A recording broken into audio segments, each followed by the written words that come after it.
All right, so I think we've had enough stats for now, and let's get back to building these charts. The first one we're going to do is we're going to look at balance. We've already done one for age. Now let's do a similar one for balance to really solidify in this technique. So we're going to take balance and we're going to create a bin, and there's our bin menu. We're going to say that the size of the bin should be about 10,000, and we'll click OK. There we go. So all we need to do is duplicate this chart, duplicate sheet, we'll call it balance. And here all we need to do is take balance bin and replace age bin. And as simple as that, right? So one thing we notice here right away is that there's a lot of $0 balances, or well, balances in the $0 category. They might be anywhere between 0 to 10,000, but if you right click and click view data, you will notice that you go to underlying here. You will notice that balance bin, that's balance, that's the bin. And then if you look at balance, you will notice that they're actually mostly zero. So even if we order them, there is one, wait a second, there's one balance, $3,768, and the rest are zeros, completely zeros.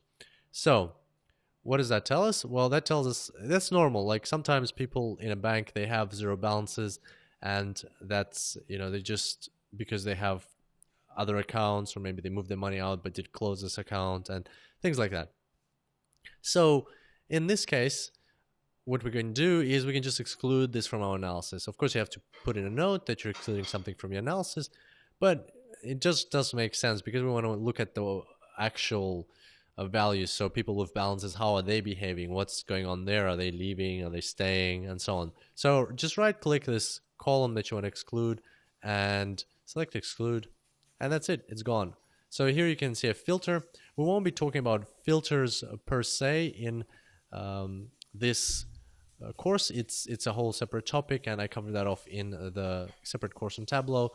But basically what this filter does is if you just click here and click show quick filter, you'll see the show quick filter pop up on the right. It's excluding a certain category, which is the $0 to $10,000 bin, and that's allowing us to just analyze everything else without it.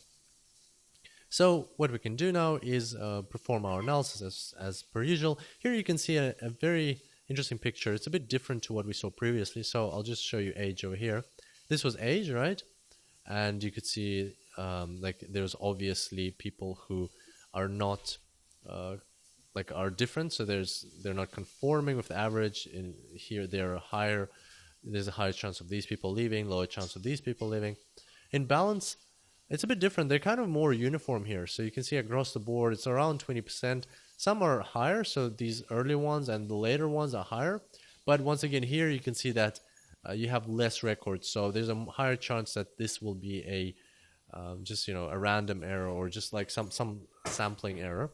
And same thing over here, you can see that this is just due to the way the sample was selected. You can't really rely on these things. For instance, for a 2 and a 1, you can't even run a chi-square test. You have to have at least 5 units or 5 observations in each cell to run a chi-square test.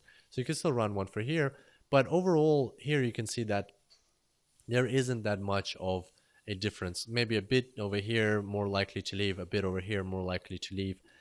So that's very interesting. What we can do now is I would like to change the color of the top chart over here because it's balanced, and I'm kind of used to using balance as green.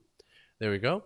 And so that's pretty much it for balance. What you can do from here is the way this situation is different is that you don't observe something that is like screaming out at you. You can continue investigating these discrepancies if you like, and if that is important to your company to understand, like, okay, so that's 29%, that's 25%, why is that higher?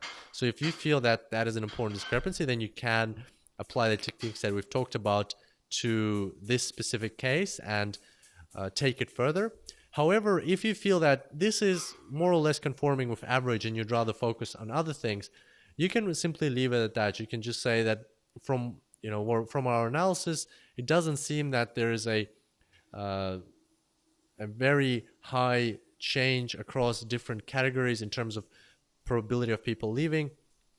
And you just go from there and you focus on other things. Of course, it'd be great to cover everything, but that's why we call it data mining. You want to find the gems. You want to find the real golden nuggets rather than spending your time on things that won't give you much value. So if you target people with special offers who are in this age group between 45 and 60, you can really impact the amount of people that's leaving your company. But do bear in mind, you have to also take into account the actual number of records. So this distribution helps. So you can see that you might want to target these people more than these people because there's more of them. Whereas in balance, yes, these do have a higher percentage of leaving, but how much return on investment are you going to get if you try to fix this instead of fixing the problem that you can perceive with the different age demographics? So that's balance. The other one I wanted to look at today was estimated salary. Let's have a look at that because it's kind of related to balance. So we'll just duplicate this as we normally do because it's fast. And here we'll just say estimated salary. And let's take estimated salary and drag it. Oh, the bins. We haven't created a bin, so let's create a bin. Create bin. So same thing, 10,000. And here, just take the filter off, so there's no more exclusion. So we just want to keep the filter on that sheet, not on this sheet. And estimated salary, just drag it instead of the balance bin. And here you can see a different picture one more time. So I'm just going to change the color here quickly. Color, up to you. Honestly, what color you think is the best? Please select that color. I'm going to select gray. So here what you can see is a very interesting picture, very uniform distribution here, very uniform distribution over here. So first things first, you look at this chart and you say, all right, obviously there is no impact whatsoever that from salary upon the probability of the person leaving or upon the decision of the person to leave the bank. So salary is not an important variable. And we would leave it at that if we only had this chart. But this chart is telling us something very interesting. It's actually telling us that, whoa, look, there is an equal number of people in every single bin for estimated salary. So we're saying that in our bank, there's the same number of people that earn between $180,000 and $190,000 as the number of people that earn between $30,000 and $40,000, and as the number of people who earn between $80,000 and $90,000. So this really kind of contradicts the whole balance situation where we have this nice normal distribution, and like as it probably should be, this is lots of people here, probably like you can say that they earn somewhere in the mid-range. These are people earning in the lower range. These are people earning in the higher range. And you would think that balance would somehow be related to estimated salary, or at least, well, you got a hint here that estimated salary is actually has the word estimated in it, meaning probably that the bank doesn't know what they're earning and they're estimating what these people are earning. And you'd think that you'd use the balance to estimate what a person's earning, right? Somehow in the calculation would figure there. But it doesn't look like it because there would be a trace of a normal distribution, but there isn't here. So one thing you can report from here is that this is going above and beyond your task. So here, you've already said that no significant impact. But then looking at this, you can say, hey, by the way, it looks like the estimated salary calculation is completely wrong or out of whack because it's not adding any value. It's just putting people uniformly across all bands. And although that's not related to your work, that's how data mining works. You will find that you will uncover very interesting insights about completely unrelated things to your analysis while you're doing analysis. And this is one of them. So you can go back to the department that runs this estimated salary and say, hey, your calculation is outdated, or there's an error, or something is wrong with it. Let's have a look at it. I can show you that this is not normal. This is not how it's supposed to be.